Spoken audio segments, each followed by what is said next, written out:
За өнөөдөр CNX стратеги гэд агсан төвчний хичээлийн 1-р хичээл орж байна. За CNX стратеги гэж энэ юу яг юу гэсэн үг юм бэ гэд зарим хүмүүс асууж байдаг. CNX гэдэг нь юу гэж байгаа юм бэ гэх тийм ээ. Одоо бид нар SMC гээл Smart Money Concept Center гээл байдаг шүү дээ, тавьчилсан тий. Тэрнтэй л адилхан тавьчилсан үг. За энэ юу гэж байгаа юм гэхээр concave figure, convex figure гэсэн хоёр үгний тавьчлал үсэг. Энэ нь бол геометрийн дүрс байдаг. Concave figure буюу одоо энэ trading wave гэдэг энэ олон багчин дотор чинь ашиглаа гэдэг ингээд байж байгаа л багшнууд авахгүй үнийг л ашигласан гэсэн үг ерөөсөө.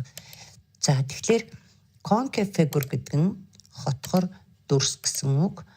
Convex figure гэдэг нь өөрөө гүдгэр дүрс гэсэн үг. Тийм ээ? Дүрс figure.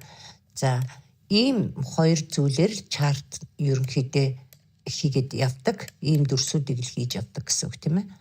За одоо ингээд чартн дээр очиод харах юм бол жишээ нь одоо энд ингээд ийм хотхор дүрс байна. Тийм ээ. Хотхор дүрс. Дахиад эндээс хотхор дүрс. За дахиад эндээс хотхор дүрс. Ер нь ингээд явдаг. За ингэж явж байгаад буцаад эндээс ингээд гүдгэр дүрс. За энд гүдгэр дүрс гэд. Одоо үргэлжил ийм имийг хийж явдаг. Чартал. За энэ дээр дахиад ийм гүдгэр дүрс.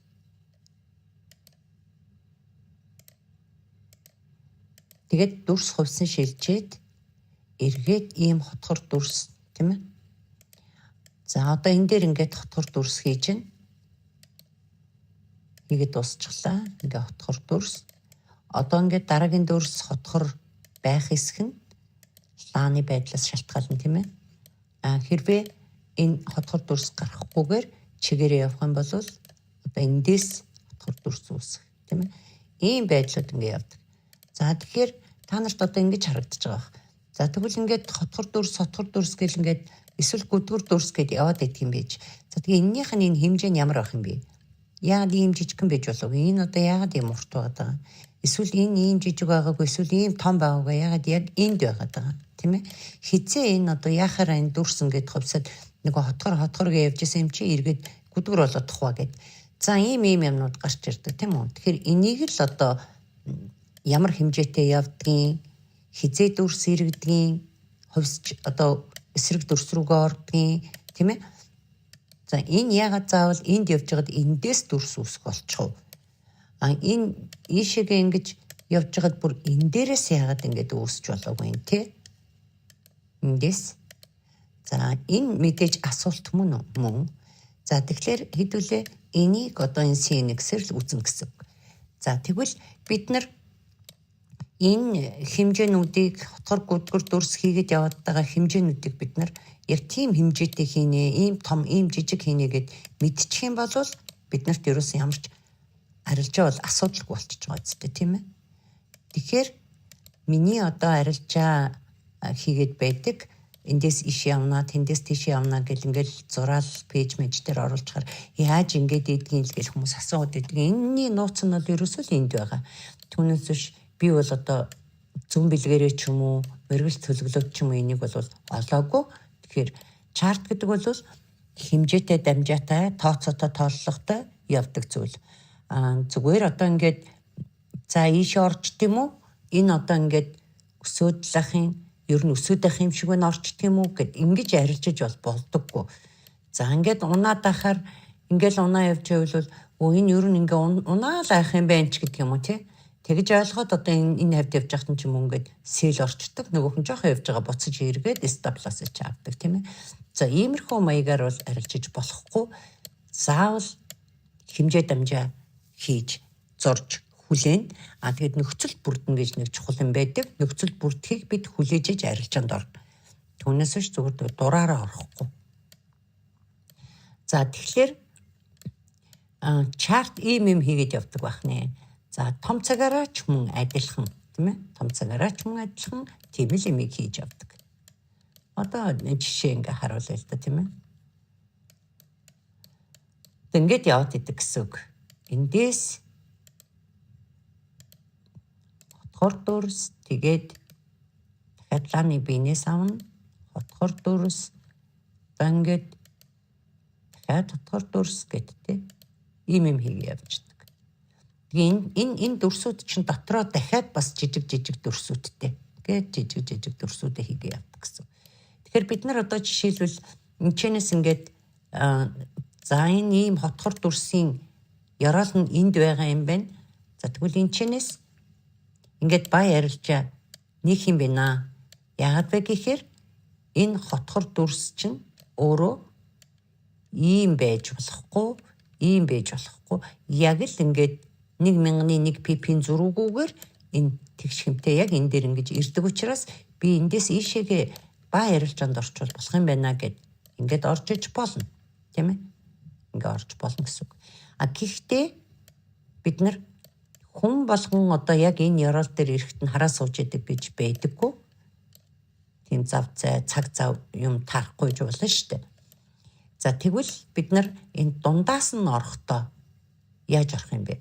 Одоо нэгэнтээ ийшээ ингээ хөдөлсөн явж ивэл эсвэл энд ч юм ингээ явж ивэл бид нар хаанаас орох юм бэ?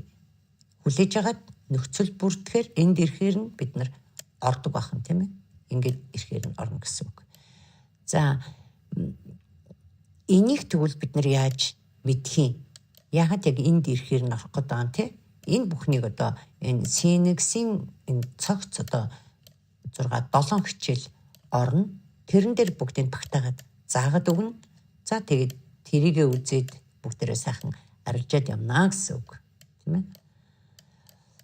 За ямар нэг юмыг сурах хэрэгтэй. За маш сайн сурах хэрэгтэй.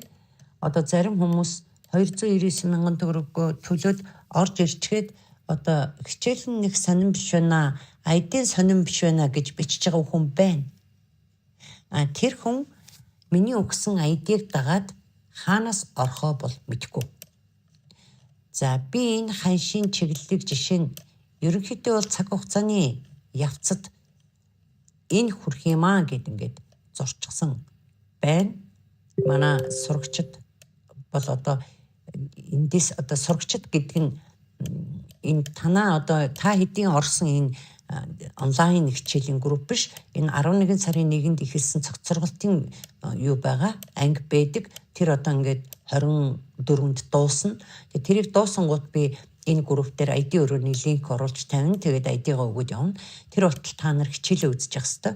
За тэгэхээр энэ хөдөлгөөнийг ийшээ гэд зурцсан байхад мэдхгүй хүмүүс бол хаанаас ч юм тийм ээ энэ дээрээс ч юм уу одоо эндээс ч юм уу нэг газраас орно тийм ээ мэдээж stop loss бол нэг 20-30 пип дээр л тааруулж тавьдаг тийм ээ Sinix үдсэлсэн.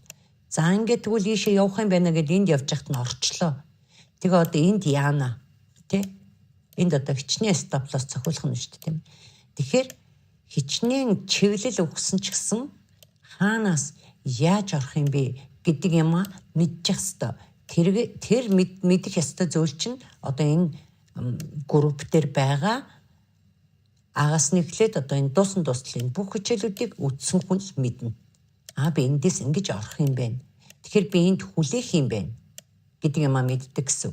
Жишээ нь одоо энэ ханшин гэдэг дэше явж чадаа гэж бодоход за би энд ирээд буцаад pull back хийхэд нь би эндээс барьж авч орох юм байна.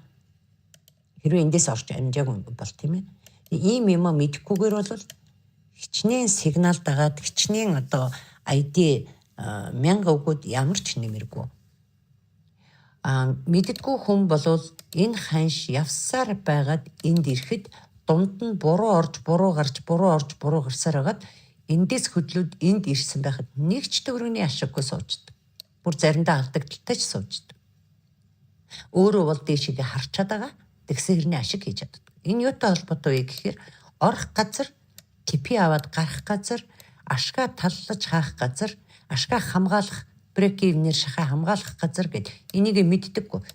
Тийм учраас зүгээр одоо ID сигнал авахын тулд орж ирж байгаа хүн байгаа бол чи бол нэг хол явахгүй л гэж одоо хэлээ да. Тэгээд ID өрөөний хугацаа дууслаа дахиад чи алдагдал хүлээсээр байх болно. За ийм байд. За тэгэхээр бид одоо Синексийнхаа хичээл рүү оръё. За энэ хотхор гүдгэр дүрс гэдэг юмыг хизээ хаана хийдэг юм болоо? За өмнөх хичээлүүд дээр яригдсан байгаа.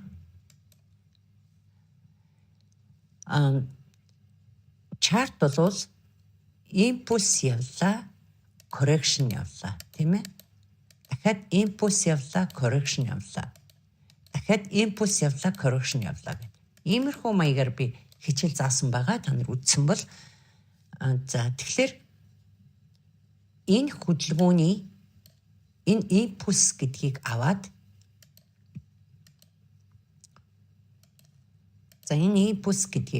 мэдээж өсөж байгаа юм чинь өсөлтийн ногоон импульс гарч ирнэ, тийм ээ. За энэ импульсыг олоод авчлаа төлхөр хөдөлгөөн. За энийг хаанаас олж авдаг юм бэ гэхээр ингээд зураг харж байгаад хамгийн сүүлд явж байгаа энэ урт хөдөлгөөнийг л авчдаг. Ингээд импульс хөдөлгөөнийг, тийм ээ. Импульс та нар өмнө үзсэн бол импульс гэдэг юу хэлдэг вэ гэдг нь өмнөх хичээлүүд дээр байж байгаа. За энэ. За тэгээд импульс нь өөрөө за жишээ яри 4 цагийн ийм 2 ногоонлаа гараад ирсэн байжээ. За дараагийнх нь дахиад нэг ногоонлаа, тийм ээ. Энэ. За тэгвэл энэ импульсийг энэ 2 сайхан том ногоонлааг бид нар жижиг цаг руу задлаад үсгээр ингээд 8 ширхэг 1 цагийн лаа байгаа, тийм ээ. Одоо ийм 8 ширхэг 1 цагийн лаа байгаа гэсэн үг. Ийм ч юм уу, тийм ээ. За энэ нь юу хэлээд байгаа юм бэ гэхээр за энэ чинээс нэг ингээд энэ хэсэг чинь доошоо явж байгаа юм чинь улаан өнгөтэй байна. Улаан өнгөтэй. За дараагийнх нь эндээс энэ хүртэл явж шít, тийм ээ. Энд чинь өөрөө ногоон өнгөтэй байна. Мэдээж өсөлт юм чинь ногоон өнгөтэй байгаа, тийм ээ. За энэний дараагийн лаа эндээс энэ хүртэл явж байгаа учраас унж байгаа учраас энэ чинь ийм улаан лаа байна. Ийм улаан лаа. За ингээд нарийн зураадаг чи янз бүрийн төвчний хүмүүс байгаа учраас, тийм ээ. За мэддэг хүмүүс бол ямар ядаргаатай юм заадаг ингэж бити бодорой. Яг гэвэл янз бүрийн төвчний хүмүүс байж байгаа. За ингээд ногоон лаа. За энэ дараа энэ хэсгийг зурж шít, тийм ээ. Энэ хэсгийг зурж байна. Энэ улаан лаа. Өнөө бол улаан өсвөл ногоон шít. Та нар өмнөх хичээлүүдээр аль хэзээ мэдсэн байгаа тэрэг, тийм ээ. За ингээд өсөж байгаа юм чинь ногоонлаа. За энэхүү хэсгээр нэлээд жоохон дэлгэрэнгүй ингээд заагаад өгчээ. За одоо энэ уналтыг зурх гэж байна. Энэ уналт нь өөрөө улаанлаа. За энэ одоо энэ өсөлтийг зуръя. Ингээд энэ өсөлт нь өөрөө ногоонлаа. За тэгвэл нөгөө 4 цагийн 2 юу чинь 4 цагийн энэ 2 том лаа импульс болсон энэ 2 том лаа чинь 1 цаг руу ерөнхийдөө бол цаг жижигсэх нь ингэж жижигсэгдэг шүү дээ манайхаа. Них олон цаг бүрийг жижигсгээд авах шаардлагагүй, тийм ээ. Weekly, monthly хоёрыг бол харж болно. Weekly тэгээд daily-гийн лаа одоо 24 цагийн лаа гэсэн үг, тийм ээ. Тэгээд шууд 4H руу ороод 8 хэрэггүй 1H 1 цагийн лаа руу ороод 30 минутын лаа руу ороод тэгээ 15 минутын лаа руу ороод ерөнхийдөө нэг ийм байдлаар багасгадаг. Энийний дунд бол одоо ингээд 8 цаг гэж байгаа. Тэгээд хэдэн цаг гэдгийг 3 муруу гэж ингээд цагуд байж болно шүү дээ, тийм ээ. Энэ бол хэрэггүй байдаг.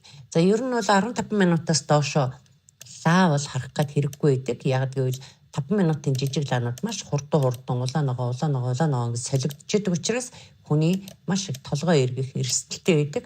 Тийм учраас ер нь хамгийн багадаа 15.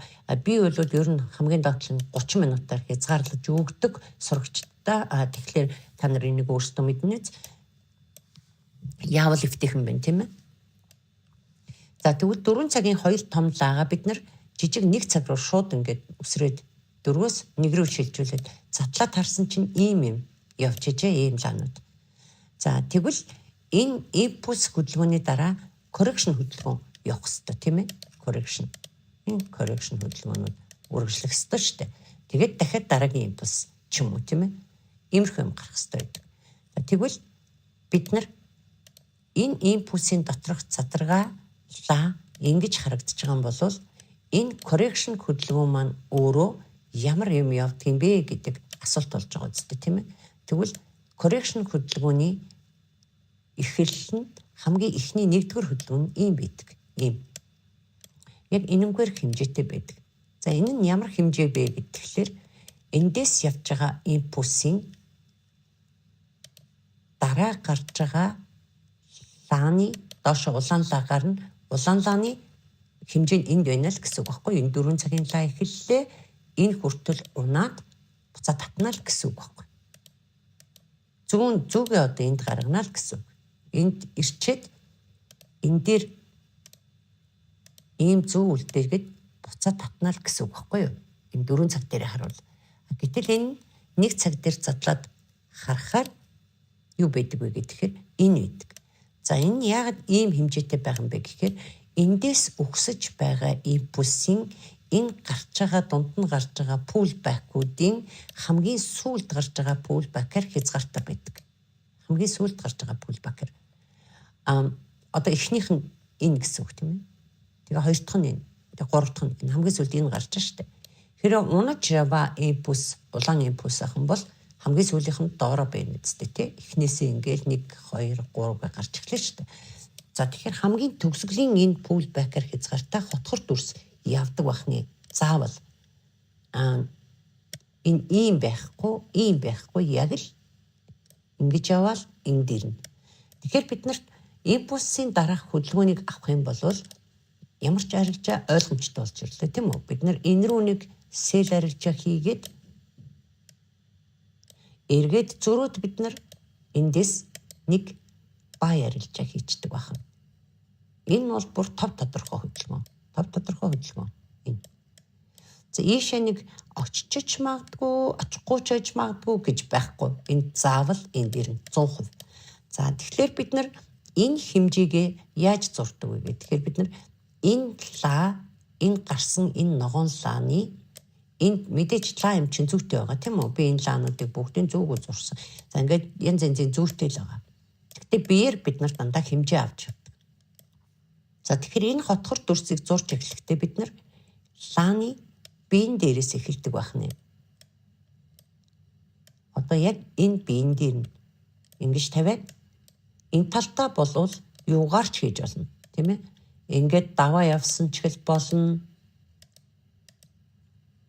Эсвэл ингэж явж байгаад буцаж татаад ингээд энэ дээр зөвгөөлдсөн ч болно. Ийм ч хийж болно тийм ээ?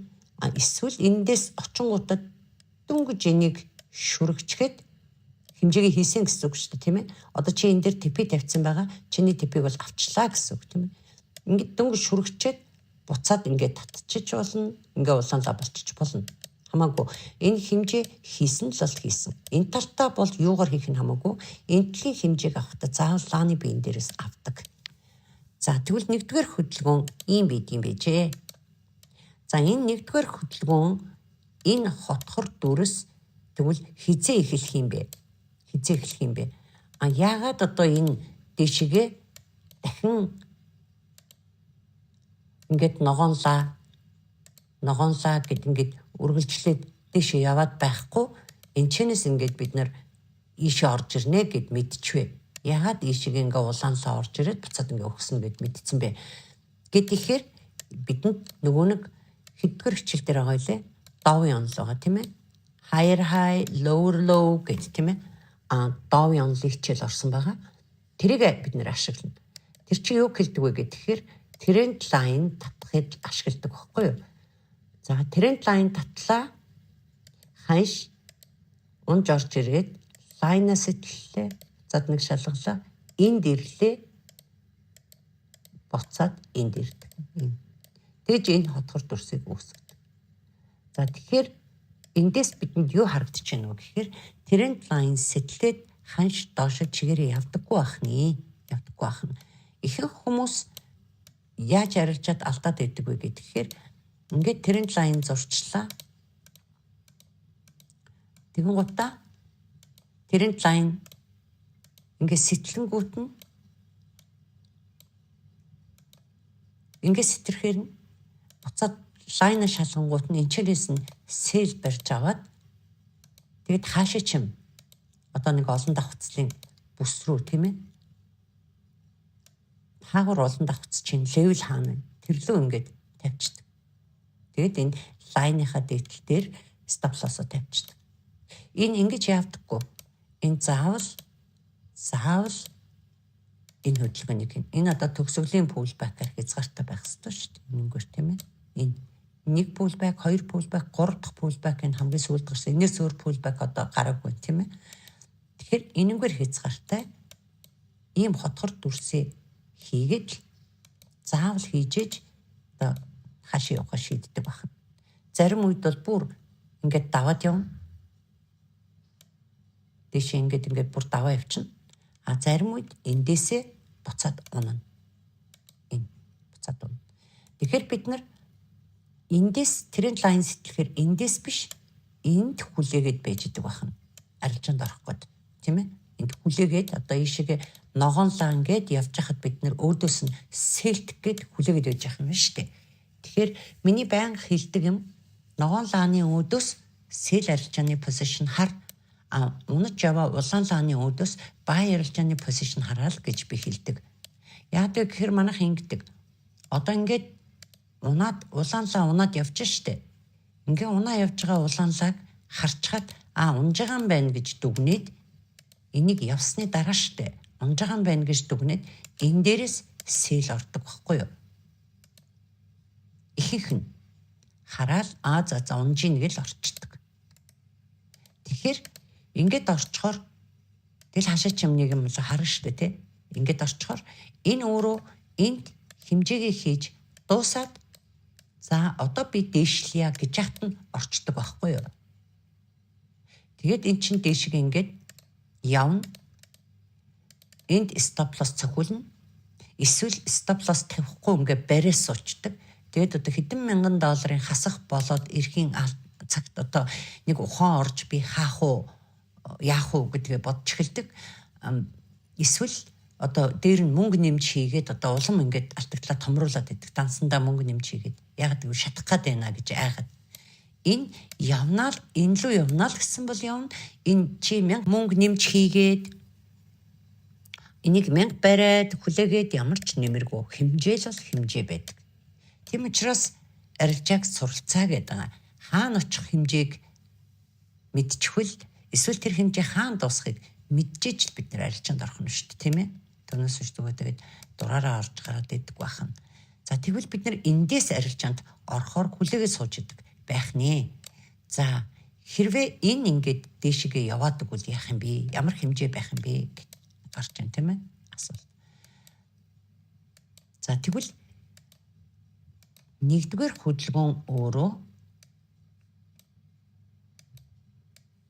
нэгдүгээр хөдөлгөөн өөрөө ийм бид юм байж. Заавал энэ төгсгөлийн pullback-аар хязгаартай ингээ явдаг юм байж. За хоёрдугаар хөдөлгөөн тэгвэл яах вэ? Хоёрдугаар хөдөлгөөн яах вэ гэхээр хэрвээ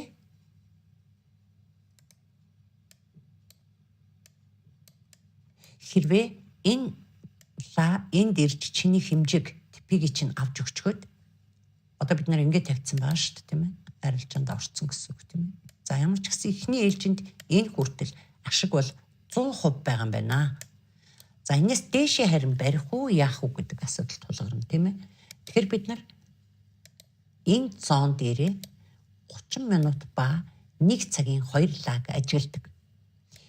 30 минут ба 1 цагийн 2 лаг энийг ингэж яагаад цаг нь дуусахад одоо жишээлбэл чинээс 15 20 25 30 гэд ингээд одоо даваад биеэрээ даваад хаагдчих юм бол бид бай арилжааг үргэлжлүүлнэ энийг, тийм ээ.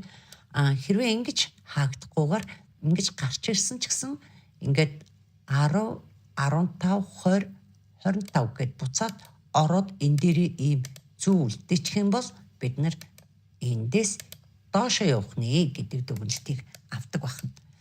За тэгэхээр нэгдүгээр хөдөлгөөн ийм байна. За хоёрдугаар хөдөлгөөн хэрв энэ дээрээ зүйлддэг. За энэний дараа дорож хийж болно шүү дээ хамаагүй тийм ээ. Ямар ч гэсэн энийг биеэр давж хаагдаж чадахгүй байгаа тохиолдолд дараагийн хөдөлгөөн ямар байдаг вэ гэхээр дараагийн хөдөлгөөн энэ лааны биеийн дээрээс эхлэлтэй ийм хөдөлгөөн юм.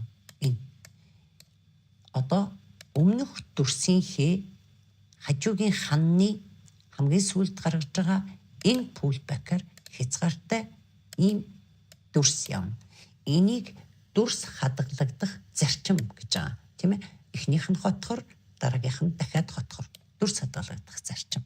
Тэгвэл бид нар энэ дээр ла биеэр давж чадахгүй байгаа доошоо явах нь тодорхой болж байгаа юм бол бид нар энэ дээрээс сэл арилжаа нээгээд энэ өмнөх энэ хөдөлгөөний энэ хоёр одоо энд хэдэн ч пулбак байж болно заяа. Одоо энэ дээр ийм байгаад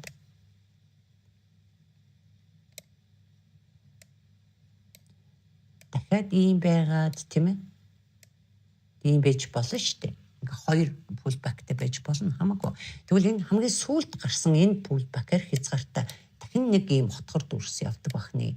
Тэгвэл бид нар ийшээ сэрдэж аваад дахиад зөрөөд эндээс ийшээ баа явахта энэ бол одоо гарцаагүй очих эхний дипи юм аа.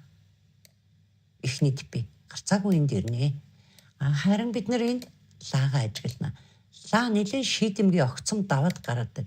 Хаагчих юм бол бид нар энэ арилжаагаа үргэлжлүүлнэ. Дэшигээ тийм ээ. Үргэлжлүүлээ. За тэгээ энэ хаа хүртэл явдаг юм бэ гэдэг дараагийн хичээлээр орно. За ямар ч гэсэн эхний ээлжинд бид нар импульс хөдөлгөөн явлаа. Импульсийн дараа нэгдүгээр хөдөлгөөн ийм хотхор дүрс байна. Энэ дэшигээ лаа давж явахгүй бол хоёрдугаар хөдөлгөөнд дахин хотхор дүрс байна. Энэ нь болохоор дүрс хадгалагдах зарчим гэж нэрлэнэ гэдэг.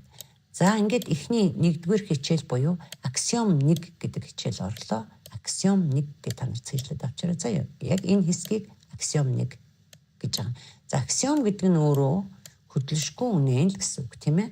Дахин энийг одоо баталж нотлох гэдэг шаардлагагүй энэ чигээр нь хүлээж аваад ашигладаг үннийг л одоо математикийн аксиом гэж илэрхийлдэг тийм ээ. За тэгэхээр импульс явлаа нэгдүгээр хөдөлгөөн, хоёрдугаар хөдөлгөөн. За дараагийн хичээл дээр бид нар гуравдугаар хөдөлгөөнийг яаж хийдгийг тэгвэл дүрс яаж хувьсдгийг. Одоо би ингээд хотхор гэж зурж яснаа буцаагаад ингээд гүдгэр болгоод зураад байсан тийм ээ. Энэ тэгвэл яаж ингээд хийдэг юм бэ гэдэг хичээлүүд энэний дараагийн хичээл дээр орно. За ингээд импульс гэж хаана юу байгаад байна гэд хэдүүлээ одоо энэ дээр олж харъя. За бид 4 цагийнхаа чартыг зураад импульсээ авал уулын зүгээр үйдэг айгүй айтайхан том хөдөлгөөнүүдийг бариад авчиж болдгоо гэсэн үг.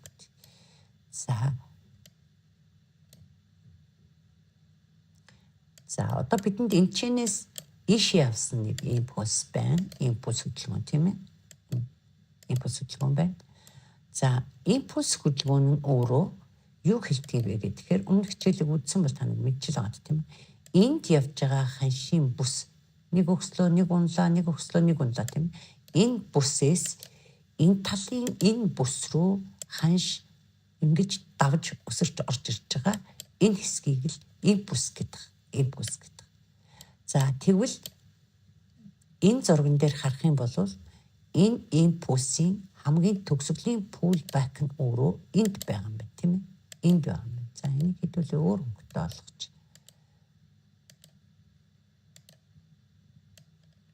За энэ цэнхэр тийм ээ. За энэний нэгдүгээр хөдөлгөөн явахдаа лааны биеийн дээрээс авлаа. Энд одоо юугаар хийх нь хамаагүй. За ингээд хийдэг. Ийм хөдөлгөөнийг заавал хийн. Энэ хийхгүйгээр одоо ер нь энийг хийгээд яадаг ингээ явдаг байхгүй юу? Заавал хийдэг гэсэн үг. Тэгэхээр та нарт одоо юм тодорхой болж ирж байна тийм үү? Та нар ингээл импульс байж байгаа юм бол За бид нар хооштой өөр бүх хөдөлгөөнүүдийг л ингээл авдаг л болно л доо. Гэхдээ энэ хичээлийн хүрээнд, эхний хичээлийн хүрээнд бидний хувьд одоо ийм том импульсийн дараах нэгдүгээр хөдөлгөөн заавал ийм гүдгэр хөдөлгөөн байдаг байх нэ. За одоо энэ дээр хэдүүлээ харъя тийм ээ. За энд ханшийн бүс үүсгэж явж байгаа. Тийм ээ. Энд ингээд ханшийн бүс үүсгэж байгаа. Үсрээд энтлийн бүс рүү яваад оржээ. За энэ дамжуулж байгаа хэсгийг л бид нэр импульс гэдэг байгаа байхгүй юу. За тэгэхээр энэ импульсийн төгсгөлийн одоо хамгийн сүүлд гарч байгаа бүл ийм жижигхэн мэддэхгүй юмыг бол хэрэггүй. За хамгийн тодорхой тод харагдаж байгаа энэ импульсийн төгсгөлийн pullback-аар хязгаартай ийм хотхор дүрс явдаг байх нэ. За энэ ингээд дээшээ даваад явна. Энэ бол дүрс хувьсж байгааг шинж. Хэрвээ энэ эндээс дээшээ яваагүй байсан бол дараагийн дүрс хадгалагдах зарчмаараа дахин хотхор дүрс хийнэ. Энэ хотхор дүрсийн хэмжээ өмнөх дүрсэн дотор багтсан энэ хамгийн сүүлийн энэ pullback-аар хязгаартай л явах байсан байхгүй юу? Уг нь бол тийм ээ. Гэтэл энэ дээшээ даваа явсан учраас энэ дараагийн хичээлийн сэдв рүү яваад орчлоо гэсэн үг. За мөн адил тийм ээ. Одоо энд импульс энэ биш үү тийм ээ? Энэ зон. Энэ зоноос энэ зон руу орсон импульсийн дараах хотхор хөдөлгөөн өөрөө энэ хоёр pullback-тай юм тийм ээ. Энд нэг хоёр pullback-тай байна. Энэ pullback-аар хязгаартай ингээ явна. Энэ зүү хамаагүй бид нар лааны биеэр дандаа хэмжээ авч явдаг гэсэн үг тийм ээ. Ингээ явж байна гэсэн. За дахиад өөр одоо бидэнд юу байна уу? Импульсүүд тийм ээ. Ингээл зөндөл битүүл байна л та. Дөнгөж нөгөө хичээл үзэж эхэлж байгаа учраас би танарт тодорхой харагдахаар юмыг ингээд хэлж өгье гэж бодод. Тэгээ яванда таньдаг болно л да. Энэ чинь асуудал байхгүй таньчдаг болдог. За нэг иймэрхүү. За тэгээд өнөөдрийн хичээлийг ингээд дуусгаад энэний дараагийн хичээл дээр дүрс хувьсах хөдөлгөөн гэж юу хэлдэг юм бэ гэдгийг хэвлээ үцэцгэн. За түр баяртай.